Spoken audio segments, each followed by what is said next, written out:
The remarkable rise of English, from island roots to global voice. Imagine a misty island in the North Atlantic, a patch of green surrounded by restless seas. Small compared to the vast continents, modest in resources, and seemingly unremarkable. Yet from this very island Britain emerged one of the most powerful and far-reaching forces in human history. How did a people from such a relatively small landmass come to conquer vast territories, shape global politics, influence cultures, and leave behind a language now spoken on every continent? To understand how English became the world's dominant language, we must look back over 1,000 years.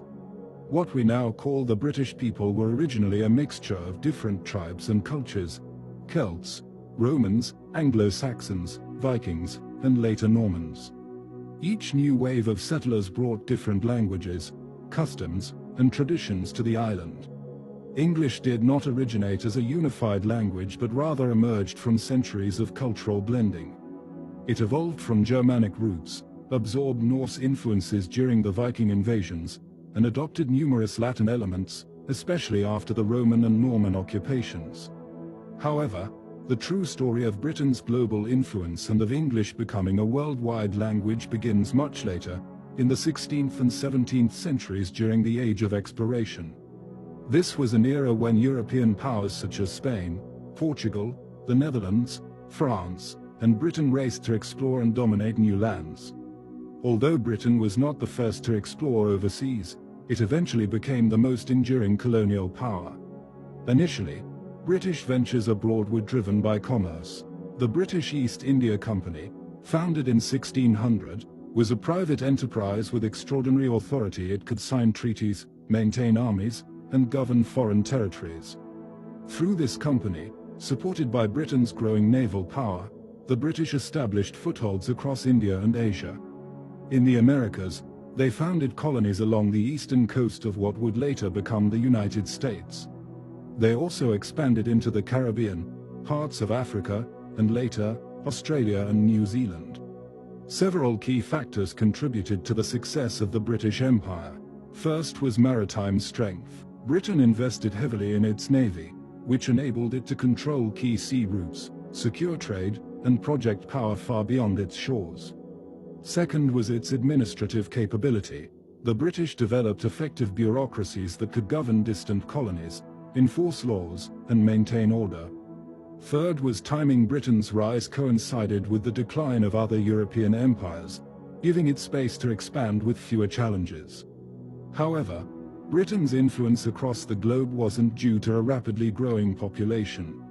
The British were not unusually numerous. Their power didn't come from overwhelming numbers, but rather from cultural, institutional, and linguistic strategies. They brought with them English customs, systems of government, religion, and, most significantly, the English language. Sometimes this cultural transmission was imposed by force. Native languages were suppressed, indigenous customs outlawed, and children educated in English to disconnect them from their roots. But in many cases, the spread of English was subtler. It became associated with opportunity, power, and modernity. In many colonized countries, local elites began learning English to secure positions within colonial governments, businesses, or legal systems. Over time, English became embedded in these societies, not erasing local identities but layered on top of them. Take India, for example. The British did not attempt to make every Indian English in culture, but they did train a class of English-speaking administrators, lawyers, and educators to help run the colony. Even after India gained independence, English remained a common language that helped unite the nation's hundreds of linguistic groups. Similarly, in African countries like Nigeria, Kenya, and South Africa, English continued to be used long after the British had departed. English served as a common bridge language, or lingua franca, a term derived from Latin meaning Frankish tongue, historically used to describe any shared language that enables communication between groups who speak different native languages. In modern usage, a lingua franca is simply a common language used for practical purposes, particularly in trade, diplomacy, and international communication. Another lasting British legacy was the English-style education system. Schools throughout the empire taught children using British textbooks and values, fostering an English-speaking elite and further embedding the language into local life. This education system ensured that English would outlive the empire itself.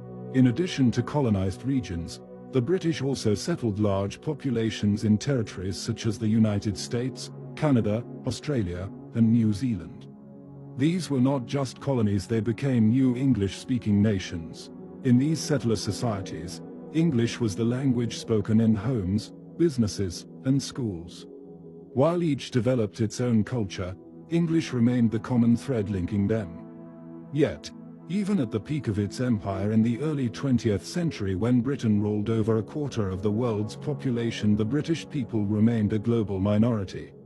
Their strength lay not in numbers but in the systems they established, frameworks for governance, law, trade, and education that continued to function long after independence movements swept through the former empire.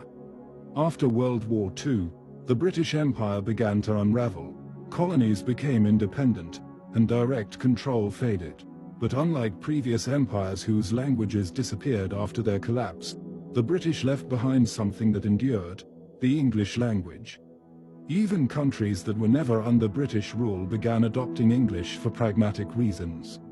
In a rapidly globalizing world, English emerged as the dominant language in science, business, diplomacy, technology, and entertainment. Today, more people speak English as a second or foreign language than as a native tongue. While about 400 million people are native English speakers from the United Kingdom, the United States, Canada, Australia, and New Zealand, over 1.5 billion people use English in some capacity. It is the language of aviation, international treaties, academic research, global commerce, and the internet. How did English achieve this extraordinary global reach? It wasn't due to sheer population growth.